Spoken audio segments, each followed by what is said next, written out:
read something, then Adam's going to read something. The kind of joke idea that I had and sort of attempted to impose on Adam by fiat was that I was going to answer, there was never going to be an answer, so it was only going to be responses. But I decided that would be mad. So I'm going to read something, I'm going to read the conclusion. We're actually both going to read conclusions, right? Yes. Yeah. So I'm going to read the conclusion to We Hear Only Ourselves, which isn't very long, and Alan's going to read the conclusion to Anti-Oedipus. And I think it's me first. Yes. Yeah. Okay, good. Okay, so this is the political afterword, which I wrote after writing the rest of the text, as a kind of attempt to make this book say something that wasn't just about Adorno. The subtitle is the epigraph for Julian Rose's Love's Work, which is Keep Your Mind in Hell and Despair Not. Okay, so there is a well-rehearsed demand on philosophy that it be effective. In the words of those granting funding for research, this is often understood as demanding that a work have impact. This is really the reflection of the idea that a work of philosophy must be comprehensible, the view that I rejected in the foreword, which reduces a work to the extent to which it is already subsumed by actuality. If a work is judged primarily on its impact, then the work is reduced to the extent to which it can already work within our actuality. This would be the destruction not only of philosophy, but also of radicalism itself. One of the conclusions of my argument here is that utopian thought must remain steadfastly committed to its non-enclosure by whatever it is that it is trying to escape. I've also shown that such an escape will always be illusory, but it is this expression of the impossibility of a moment of escape that shows our actuality itself to be an illusion. But this means still that philosophy must not give up on itself, nor give up on utopia, and thus reduce itself to mere practical impact. There is, however, an accompanying demand, equally inescapable, that all this writing be something more than a game for those with postgraduate degrees to admire or disdain. There has to be something more than dialectical jousting, though I accept that statement is mostly one of hope. Indeed, philosophy is nothing at all if it understands itself as totally without political import. Philosophy is always a product of politics. So even philosophy which puts on a pretense of political abstention is always, and in that case especially, involved. As such, though the explanation of the practicality of philosophy is to an extent a momentary suspension of the philosophical, it must be part of a philosophy lest it retreat into ideological speculation. No one wants to know how many angels can dance on the head of a pin.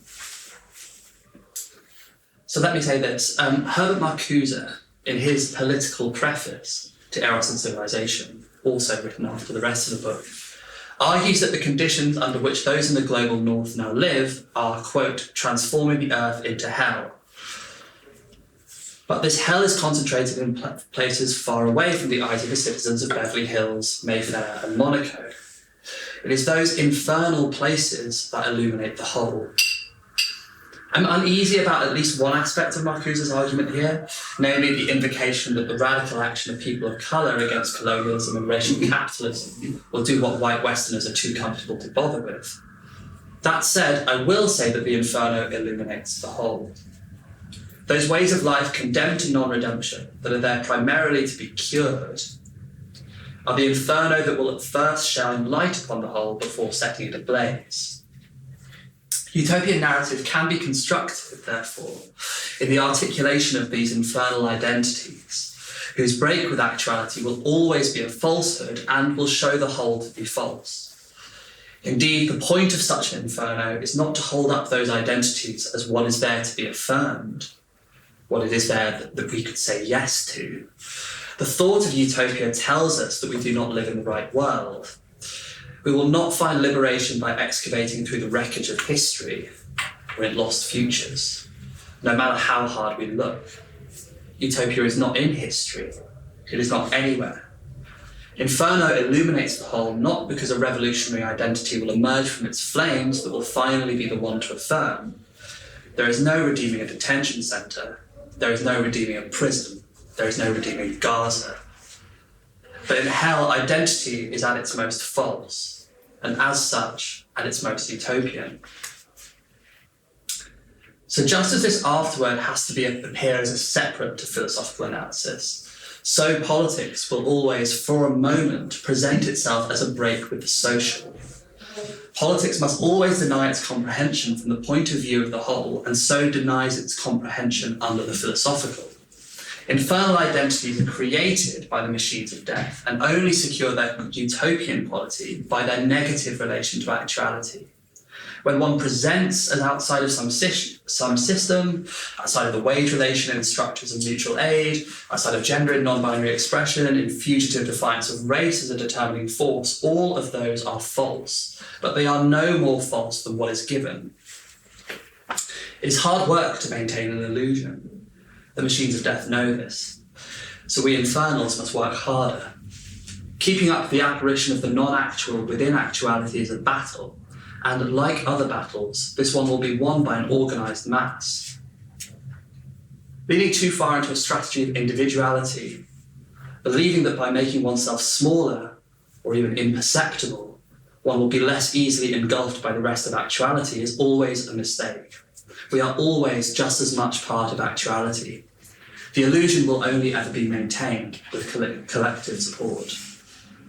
Still, this is not a battle that can be won in the open, but it can be won by a guerrilla infernality that knows hell better than its enemy. It must stay out of sight, and when it is seen, it will never appear as itself, since it never can. At each moment, the enemy will try to find truth in Inferno's flames. It will look for something to affirm. But Inferno's strength is in never letting them know what it is, because it cannot be. Radical politics can only occur as the suspension of what is. Utopian narrative articulates an impossibility, the non-actual within the actual. This is why radical politics must cling to utopia. We must not fall into the defense of an identity absolutely opposed to the machines of death that will, in the last instance, become a part of the machine we seek to oppose. Nor can we condemn these as mere falsehoods in comparison to a more real, more material struggle. Of course we live in the false. Falsehood is all there is. Utopian narrative articulates the necessity of the non-actual within the actual, dissolving the actual with a solution of its own creation. Mark Fisher writes that for now our desire is nameless, in hoping for a label to attribute to the political movement that would come in the 21st century and truly break with the 20th. He is right that whatever organises our politics is nameless, but wrong that it will have a name, or indeed could ever be named. The name of utopia is nothing, and nothing cannot be said. Our politics is the falsehood of all naming, of all actuality. It will not be found in a heaven, and we ought not hope for a desire to save us. It is not coming. Utopia is found only in hell, so we must live there. Nothing can save us now.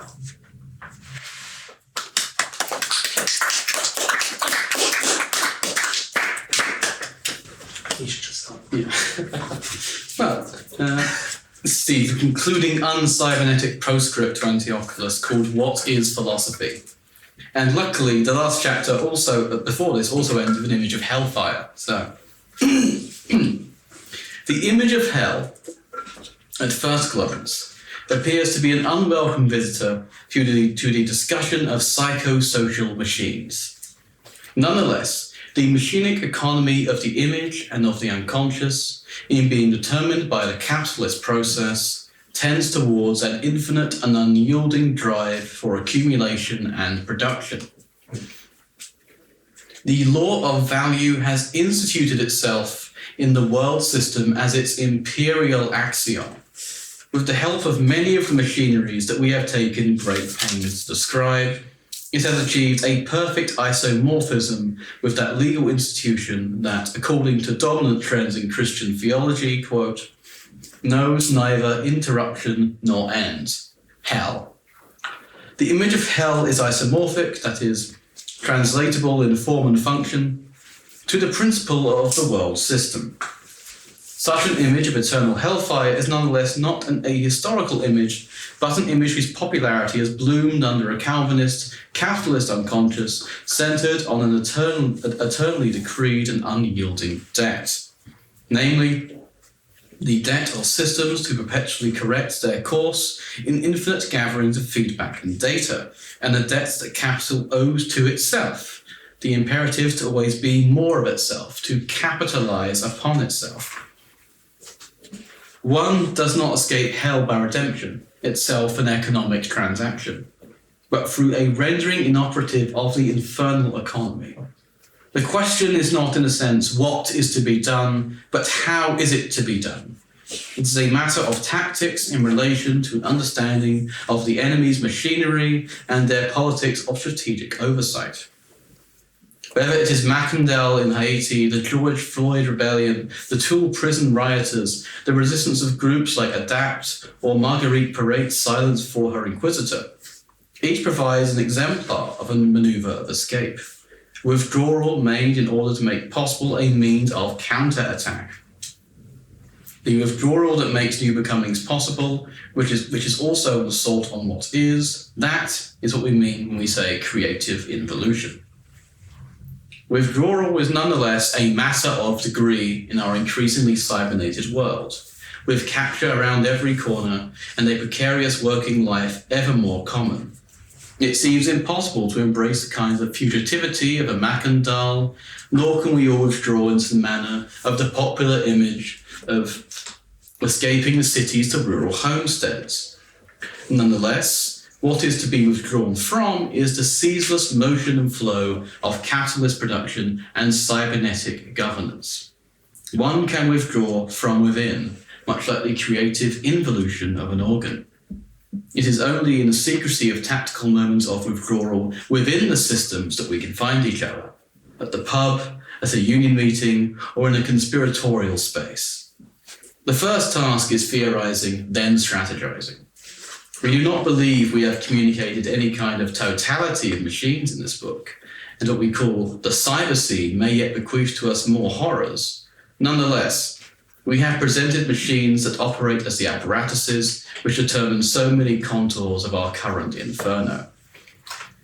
At this point, it may be expected that we will make the typical gesture of a denunciation of philosophy as a kind of pseudo-activity.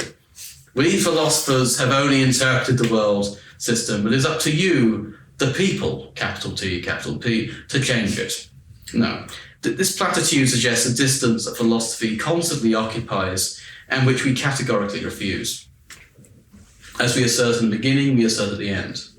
Every text, and therefore every philosophy, is a machine, always involves the community it establishes with its audience and the theoretical and political desires that connect the two. Philosophy cannot stand detached from the world, and any claim that it could is a false pretense that only functions to detach it from its own collaboration with the world as it currently is. Philosophy is the creation of concepts in a manner hostile to the order of things, or it is mere collaboration with it. Thanks.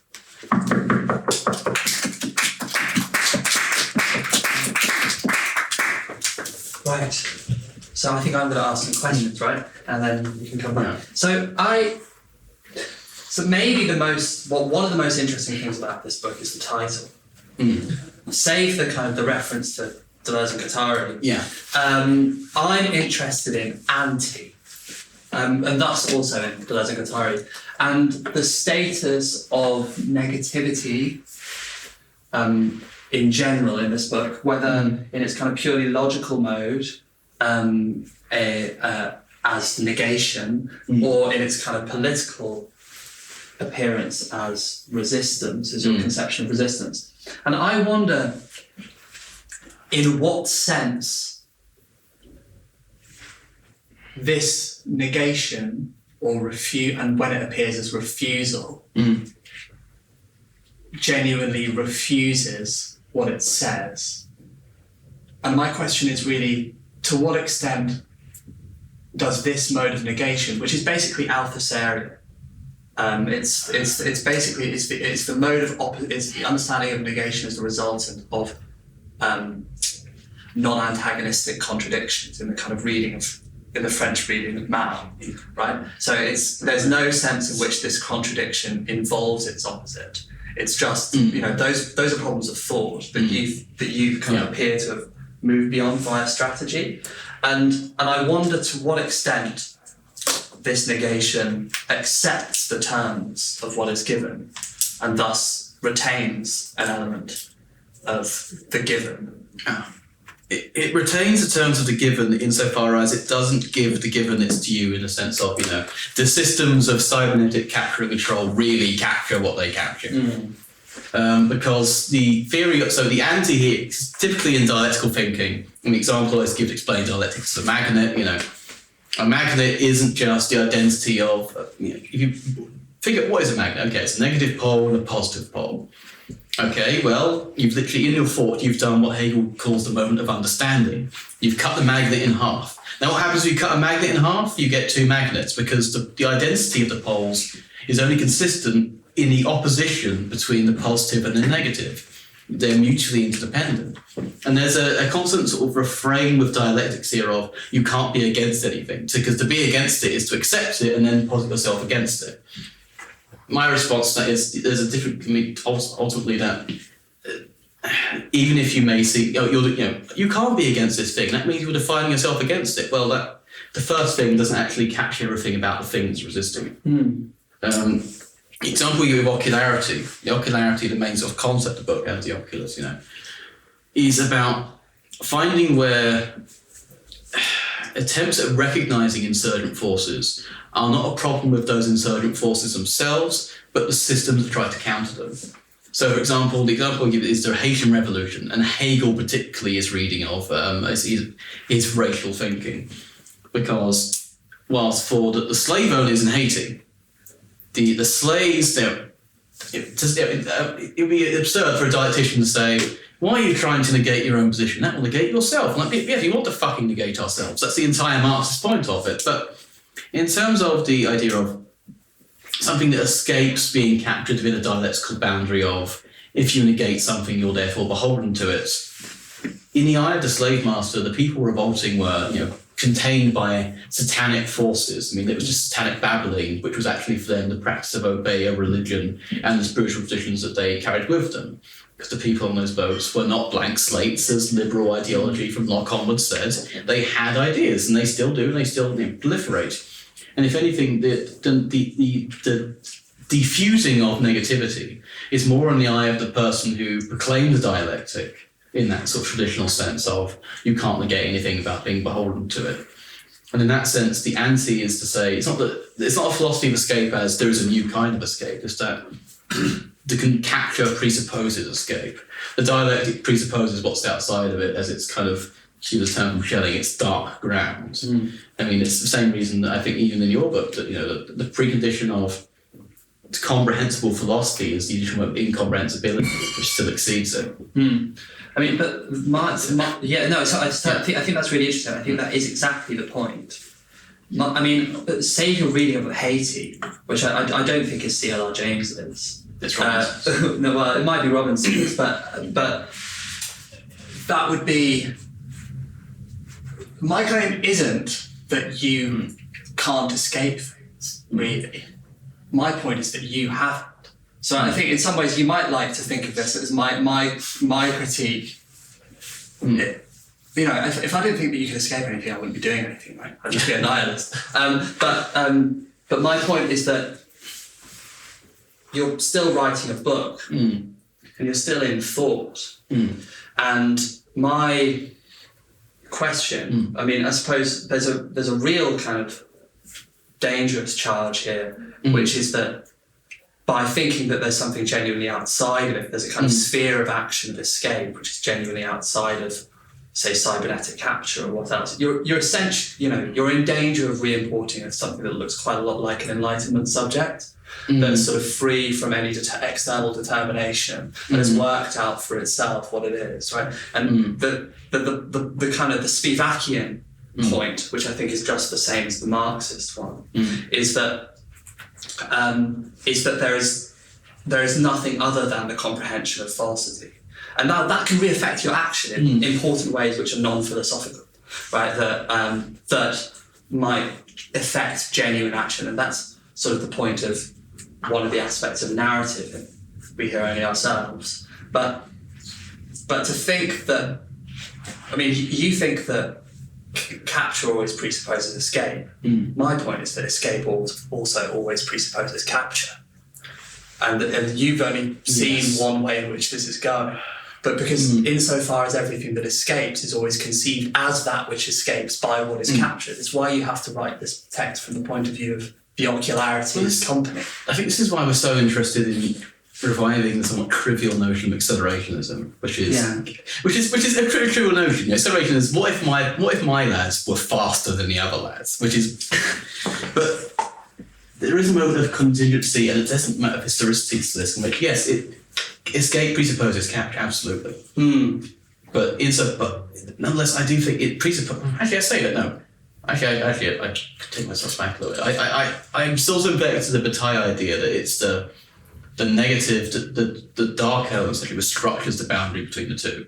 Like it's the abnormality and particularity of a body which structures the division between the abnormal and normal. And I think that is a preceding activity even going from someone like Bataille, Yeah. The big toe is how we stand up, and it's sort of his idea of it structures the division between the two. And to some extent, in terms of the presuppositions, yes, but you can kill presuppositions. I mean, you can destroy presuppositions to some extent. In terms of someone's been trying that for a long time. I don't think they've managed it yet. We haven't killed Kant yet. But I think that is why strategy has to come into it, honestly, because loss escape does presuppose capture in the same way that capture presupposes escape. It is a matter of essentially gaining upper hand, because insofar as what escapes, there's what escapes as rendered by that which captures, and there's that which escapes as essentially rendered by the limits of capture. So the limits of the slave master's vision and understanding that subject is the limit of his counterinsurgency. From the standpoint of counterinsurgent strategy, you can only good example. The Israeli military has the most cybernetically enhanced data capture system on the planet. If only they didn't give it to someone else who wasn't, just a complete genocidal, frothing in the mouth, racist, then they would be able to use it, wouldn't they? But they can't.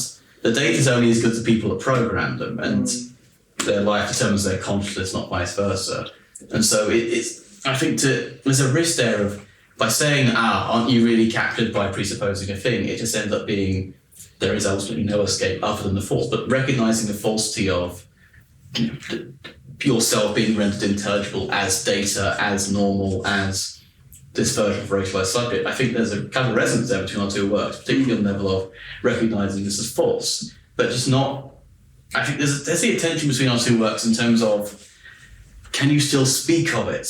Because sometimes I think Utopia, it's only narrative that saves it from the theme of narrative in your book, that takes it from moving into, this Wittgensteinian thing of whereas one cannot speak, one must therefore be silent, and then it almost ends up Utopia as an idea becomes a regulating ideal, almost like a negative feedback mechanism. It's like, here's how we conduct our narrative of what the world's going to be like, on the premise that as soon as Utopia becomes Utopia, to quote Stuart Lee, dissolves upon contact with air. And therefore, as soon as you say it, it almost feels like sometimes in your work you have to be a bit like Abraham in Kierkegaard's Fear and Trembling, where we have this solemn divine task of absolute duty. But as soon as we say it, it's in generality, we can't defend it in the realm of discourse. And so it's almost like we have to be silent utopians. Oh, I don't think so, although the silence there is really interesting. Given the importance of sound, so I think that is my worry, right? And if you're right, then the book does fail. But I don't think you are right in your reading, and the reason I don't think that you're right is because you think that when I say that utopian thought is necessarily contradictory, that's a criticism. My point is actually that utopia is the most contradictory idea, and that's why it's so good. And my point is that utopian narrative can offer a kind of response to that. It doesn't answer it in the sense that, you give an answer to some equation, or what's really going on. It's a kind of poetic response. That the idea being that so narrative is defined by Paul Ricoeur, which is the guy who's this all comes from, is mimesis of human action.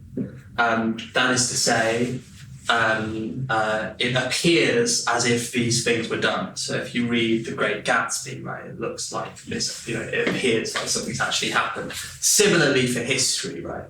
You can read as many histories of the Haitian Revolution as you like, but you're not Toussaint. And the point is that the third mimesis, and there are three, is the refiguration of your experience, which is to say, which might therefore open up possibilities in the future. So my point is that for speculative thought, there isn't an escape. But for narrative, there is. Or at least for narrative, there is an expression of escape. And the reason why that's important is because I don't think that there's an escape, but I think that there's resistance. Whereas for you, resistance and escape are basically equivalent. Yes. Yeah. No, you go. Well, we say the philosophy of escape is not escape because we don't put that much. We put a lot of more weight in philosophy than certain philosophers might want to. But we don't think. I mean, this is the way of being a podcaster.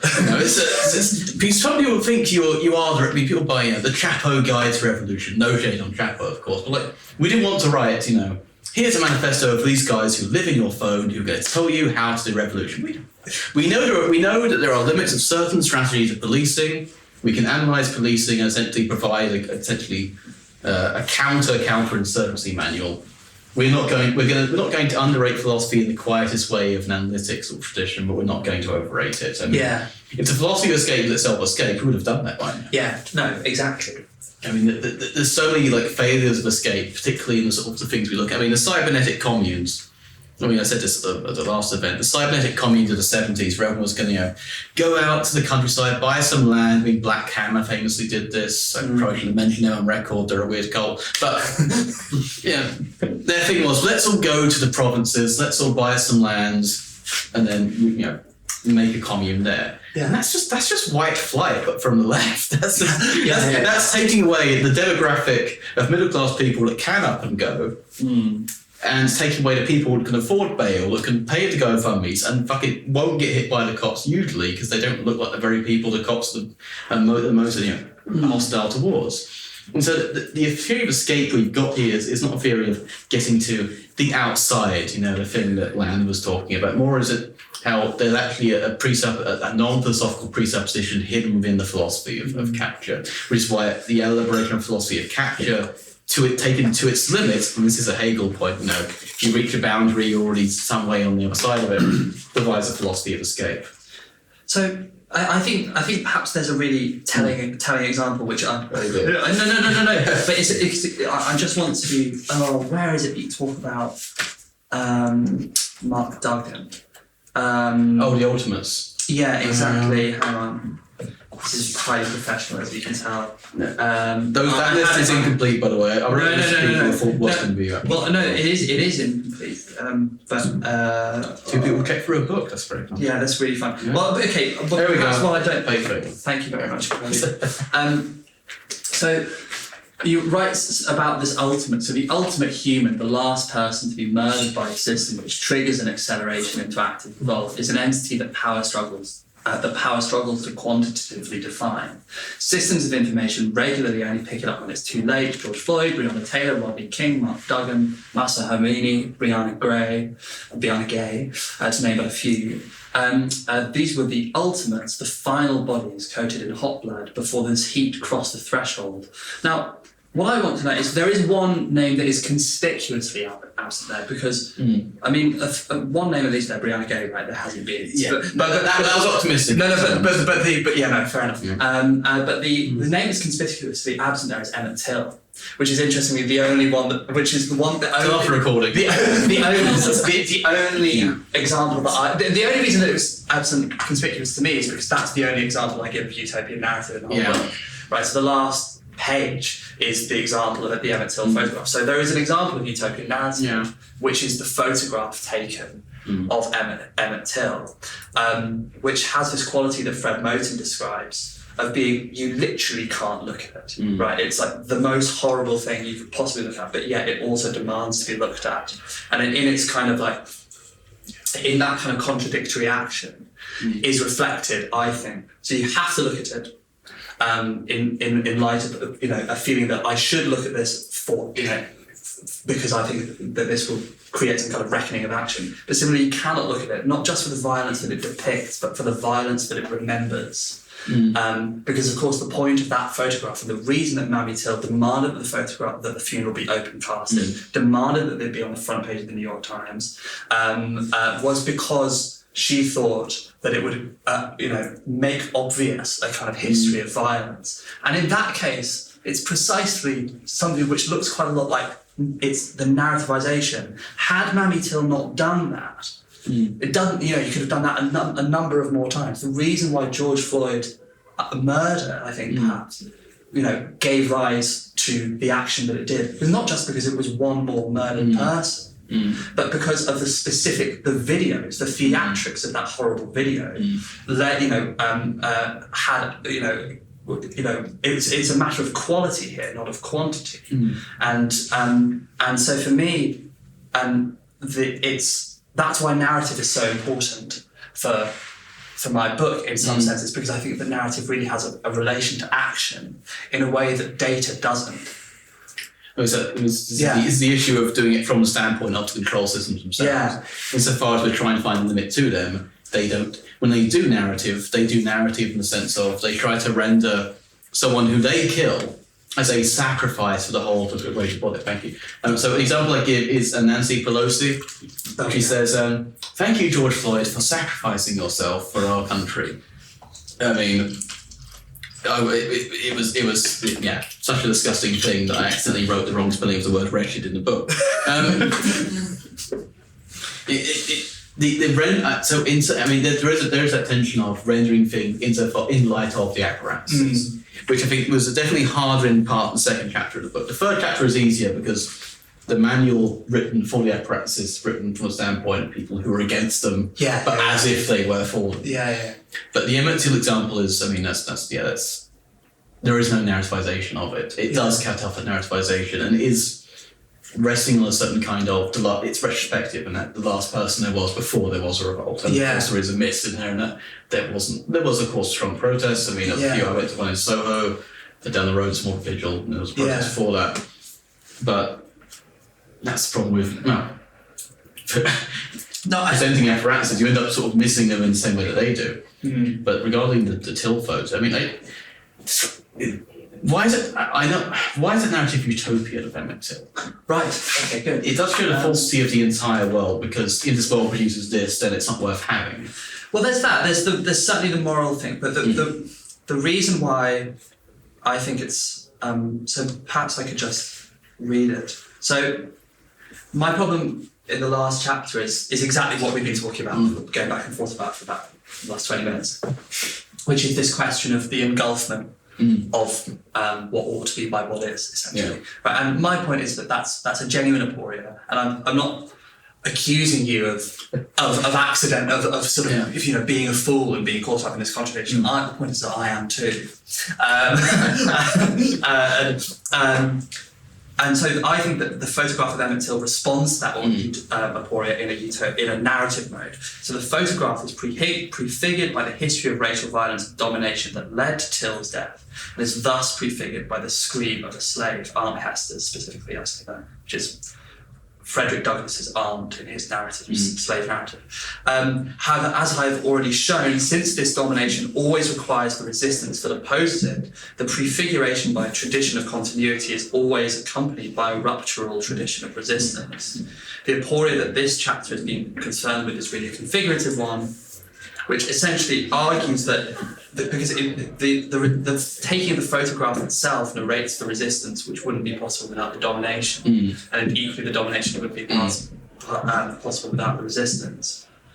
And so it's the demand to look at it is the debt that you have to Emmett Till for not taking action previously, right? Because essentially, the death of everyone in history indicts the now for not having redeemed them, right? That's the... Now, I obviously don't think that redemption is possible within actuality, which is why the hell is so important. But that doesn't mean that the demand for redemption is not placed upon us.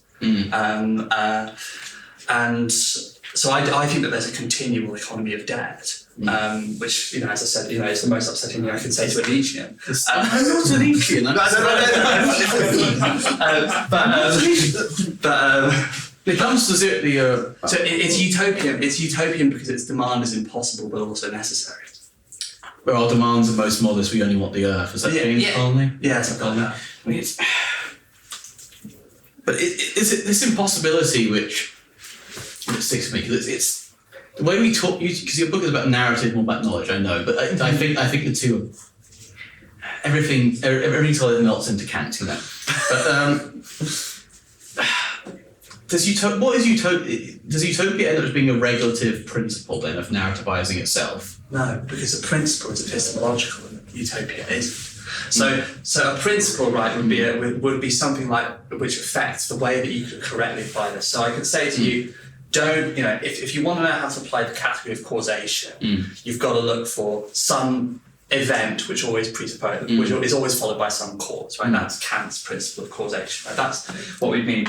And then there might be a regulative ideal, which is something that you can't really believe in, but you have to sort of have an image of, so that you have any knowledge. So something like the whole of the universe, right? You sort of have to believe that everything's connected, but you can't actually think about the whole of the universe, right? That's Kant's point, right?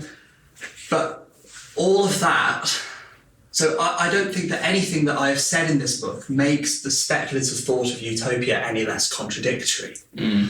I'm not trying to find a concept that is going to do what Kant thinks a regulative ideal does, which is steer the course nicely so that you don't say, make a fool of yourself rather, at the philosophy conference. Which I tend to do.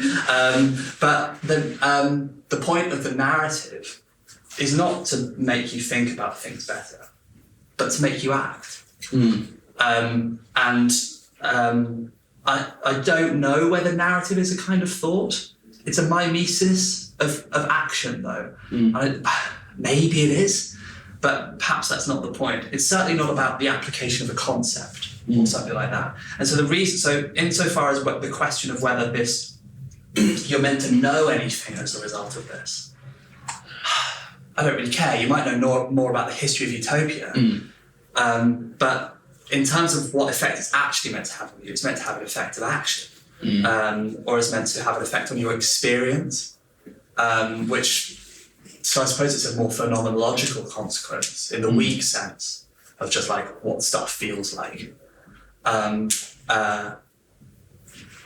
than the production of a new knowledge or something like that. It might not be satisfying. Part of this, the negative aspect, the most pessimistic aspect of anything we do on cybernetics is understanding the way that people can endure a constant exposure to the narrative of how evil this world is. But the utopian narrative doesn't think that the whole world is evil. Because it's wrong. Which is different. But that's different, isn't it? Because it's only wrong because evil is being done. But it's the tradition of resistance which is narratified, right? The tradition of the press is the same thing as the tradition of resistance. Even on your accounts, given the kind of presupposition of domination by resistance. I mean, unless you really, really want to follow up, I feel... please. I have a question about the cyber. I have a question about cybernetics, which is a slight change of course, but I feel like we could probably go back and forth on that and not get anywhere. But I am confused and have always been confused about cybernetics because when people talk about it, actually you explain what cybernetics is really briefly before I ask you a question about it. Right, so cybernetics is a buzzword invented by the CIA. No, that's actually true. It comes mostly the term out of the Macy's conferences funded by the CIA and USS in the 40s, but there's about 20 different definitions. Definition given by the founder of science, Norbert Wiener, is the science of control and communication in the animal and machine. There are really 3 to 4 main concepts, which is, the main concept is feedback, positive and negative. Positive feedback is what we know as a vicious circle. You infect someone with a disease, and suddenly 40, then 60, then 80, things spiral out of control. They go too far in the direction the system's already going in. The system is infectious, it goes more infectious. Negative feedback is more like thermostats or negative regulation. You want to move, thermostat has keep it 10 degrees, keep generating heat, and then turning the heating off periodically so that it stays at a stable level. Similar to blood sugar levels in Dialectics, they have these machines, their phone, it'll go, okay, you need to eat some sugar, your blood sugar's gone below this level. You eat something, there's a system of information that changes the behaviour of a system. It tells you when to intervene in the behaviour of a system. And then the thing that we mostly focus on in this book is called feed forward, which is when you try to preempt error before it happens. The problem is that how do your feed forward systems learn anything? Things learn through things going wrong. So rather than thinking about purely feed forward, we think about feed forward systems that learn through negative feedback, the ways historically governmental techniques have developed. So cybernetics is kind of it's a study of all of those things, right? Which is important, and to an extent also a theory. So this is the thing: is that it's also a metaphysics, isn't it? I mean, it's an epistemology. Well, but no, but it turned into metaphysics later on. You also think that these things are really feedback systems, right? You're making a claim about what is out there. So in a week's, if you want to call it social ontology, you can call it social ontology, but it's still metaphysics. And it's but it's also appears so you get that sense of the cyber realm in cybernetics, but you also have the sense of the cyberpunk present, which is a historically diagnostic category. And so my question is, those two seem to be rather in tension, because the former seems to adopt a kind of a position outside of history in favour of a kind of presentist synchrony of data, right? Again, kind of Althuserian, where they're kind of thermostatic, not thermodynamic, interestingly, systems. And then the other is that cybernetics is just a tool whose purpose is defined by the specific historical task that we're now in, by virtue of, for example, the fact that capitalism might have turned primarily towards data as its mode of extraction rather than labour power. And that seems to me... So would you be making the claims, I mean, perhaps this is a point, about the transcendental status of cybernetics at a different point in the history of capitalism? Because this is the problem with cybernetic theories of capital, is because they're actually always historically specific. Yes. But in order to be a theory of capital, they have to be more historically general. This is the problem insofar as you adopt a cybernetic mode of reasoning that retrospectively renders anything which looks back upon itself or is recursive or even interdependent something that it can render in cybernetic terms. It spreads like a virus. This is why it turns so many cyber theorists, Mr. Land in particular, into batshit idiots. I mean, I don't think there's a synchronicity of data, synchronic nature of data here. Yeah. Insofar as we're talking about apparatuses, cybernetically, they are always historically determined and developed historically through feedback loops, and they're rendered in that way.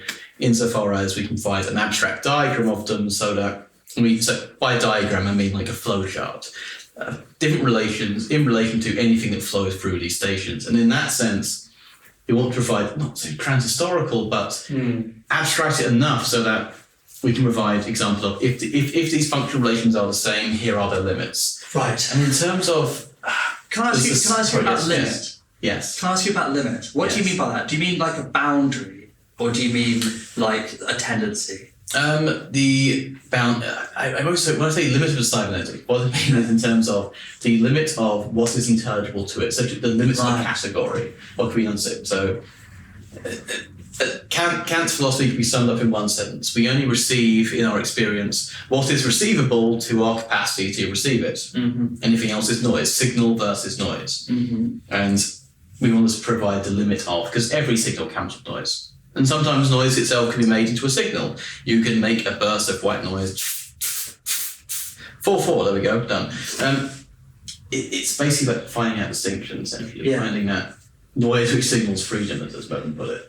And in terms of cyberpunk versus cybernetics, I think they're not intentional. I don't think they're intentional as far as cyberpunk is defined by high-tech, low life. And we have an incredibly high-tech life, an incredibly low life, in the sense of life is abundant but treated absolutely terribly. I mean, the reason why cyberpunk fiction is so important to us, or to me particularly, I guess, is that most cyberpunk is about healthcare. Neuromancer is about a man whose nervous system is fried, and he gets it back based on the condition that he's got these poison capsules in his body, which if you don't do what this guy tells you to do, he's going to burst them, and you're not going to be able to have this extension of your senses, your body into cyberspace. Or even a personal example. So my mum's a type 1 diabetic. She has a insulin regulatory system. That is, I taught her cybernetics through that. And so these ideas we had of cyberpunk, of these, this amazing implanted organs. The same diagram could draw of a sensor that picks up data from your body and uses that to regulate your activity, to optimize it. That's the same thing, of course. We don't need implants. We have explants. So it's called institutions. So that's what the NHS is. I mean, that's what the battle. Of course, the battle for healthcare and is a battle over regulation. And so I think the cyberpunk present. If everyone came past Tottenham Court Road, that monstrosity outernet, it's not just aesthetically, but also in terms of the regulatory systems, it is a very cybernetic, particularly in the sense of who's allowed to be sacrificed in part of the diagram of social relations. I mean, people thought the pandemic was, out of control. It was very, not in control in the sense of someone's, oh, we're going to let these people die. It's like Dominic Cummings is like, we're going to make these guys, they're all off. But rather, there are habits of governance. So for you, could you explain the French Revolution or the Russian Revolution in cybernetic terms? Not right now, but however... But in principle. No, but in principle. Is that something that you think... Because that's my question, is whether cybernetics is a recent invention, metaphysically speaking, or whether it's the correct way of understanding the world that we've only recently discovered. If it's correct to understand the world, we wouldn't have wrote this book. If it was correct to write cybernetics. The way that societies function. I think it's good enough. It's good enough to know how to kill societies. It's good enough to go on the attack. It's fine. But because this book is not about a cyber theory in the sense it's one like Baudrillard's, the map precedes a territory. Yeah. We join the war and map territory distinction on the side of that distinction. Yeah. Because the violence of the map is a violence of imperialism. Sure. The violence of abstraction that divides the world. But abstraction presupposes escape, and the escape presupposes abstraction. That's our thesis, I guess. Yeah. If cybernetics was the correct way to view the world, we would be, no shade, of course. Alex Williams, Nick Cernashek. Yeah. Paul Mason. Don't say the word. Don't say the word. He'll Mason. If you say it more times. I'm already on the list. I've got something to say. So I think we've spoken quite a lot about the disagreements, or the divergences between the two books. And I think it's between. I think that Anti-Oculus is genuinely invaluable from the standpoint of understanding the modes of domination which typify the present moment. That is all true despite my conceptual reservations. But what I'm interested in is to what extent you think that there's a shared project between these two books, given that, philosophically they actually have few. I did do a cursory check to see how many citations were in common. They were like none, genuinely. I think Marx was in both. Yeah, there we go. That was basically it. There were none, and Fisher's there. But we both just threw it in passing. So to what extent is there anything that we share other than a kitchen sink. we both agree that most well, if not all identification is wrong. Right. And is kind of produced, but that doesn't mean that to have an identity is, you've been duped, you've bought into having an identity. It's more that, it's not the be all and end all. I think the main point of disagreement really is on how much we want to use the Black Panthers, because you're going to do this quote to me. Because you spend a lot of time trying to break P. Newton out of his Nietzschean spell in favour of Moten. And then there's a quote from Nietzsche from the Untitled Meditation, which I gleefully extracted from Deleuze's Nietzschean philosophy. Which essay is it? I don't know. You don't know? I got it from Deleuze. So Deleuze is the first three words, which is thinking actively is, and then Nietzsche, acting in a non-present fashion, therefore against time and even on time, in favour, I hope, of a time to come. Yeah. And I'm still very sympathetic to someone like Howard Cagel's work, Also Sprach Zapata. That when you think about a left Nietzscheanism, and I'm not a left Nietzschean, but yes, you are. It's quite. I know. I can still teach Hegel, so I'm not a left Nietzscheanism. But I'm not a left Nietzschean. What is it? The eternal recurrence is resistance, I still believe. I mean, what is it that Moten does for you that Newton can't, with a theory of the will to power, essentially? So great. So there are a few things here. So I think that the majority of what Newton, so if you read that article by Howard Kegel, actually the Nietzscheanism is pretty much reducible to what he draws from Clausewitz. So Clausewitz is on war and a number of strategies regarding how you respond to war. Basically, for those who don't know Clausewitz, it's about de-escalation, right? So he's a Kantian about war. So he thinks that if you try and escalate, you're sort of going to go beyond the bounds of possible experience. That's broadly speaking what he thinks. And so de-escalation is the necessary response. So that's why guerrilla wars, pretty much always work. So that's why, the Napoleon's war on the peninsula doesn't work. That's why the Zapatistas have done so well. It's why Afghanistan, the United States failed in Afghanistan and Vietnam, right? So the reason why I think that Moten does a little bit more than Newton is, for one, Newton's contributions on this matter are fantastic, but brief in passing. A lot of the essay that I love, or the paragraph that I love, is kind of rehashings of Marcuse's lecture on Utopia, which aren't exactly cutting edge today. And the reason why I think that Nietzsche quote, why resistance isn't the eternal recurrence, and why acting out of, or rather even against time, is that to genuinely do the kind of action that Nietzsche is talking about in that essay, which is on the uses and abuses of history. Thank you. Because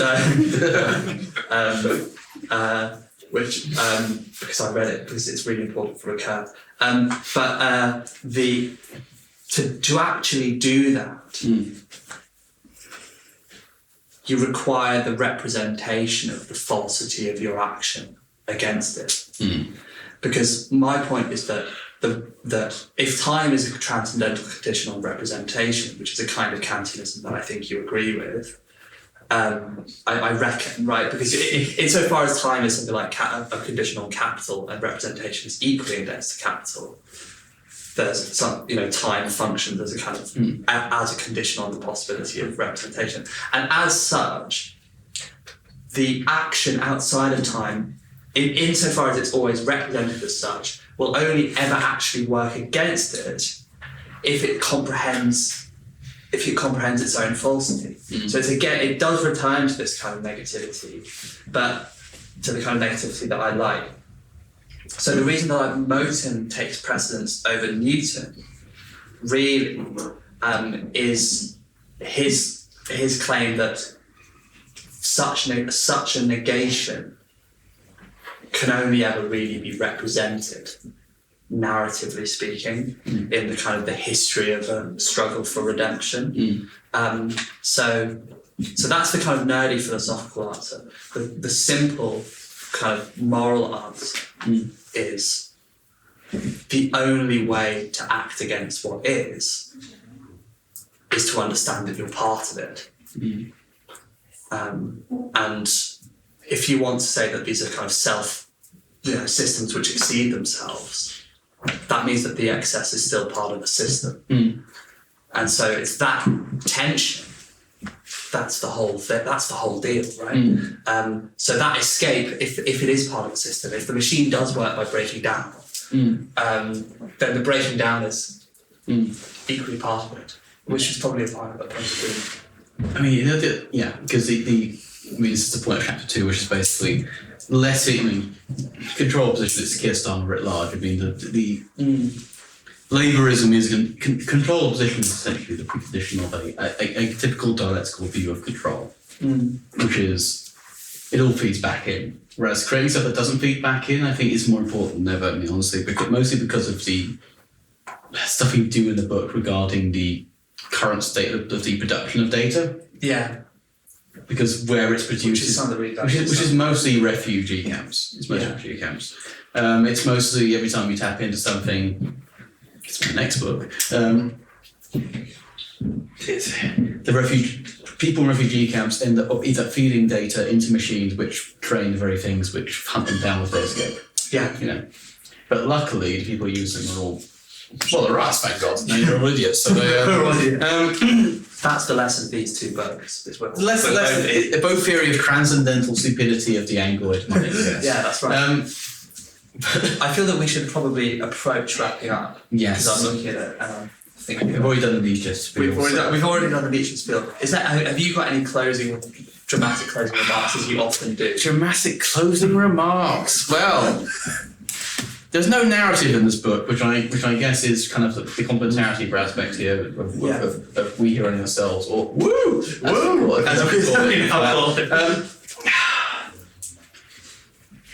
whilst there's hostility to dialectics in Anti-Oculus, nonetheless, absolutely.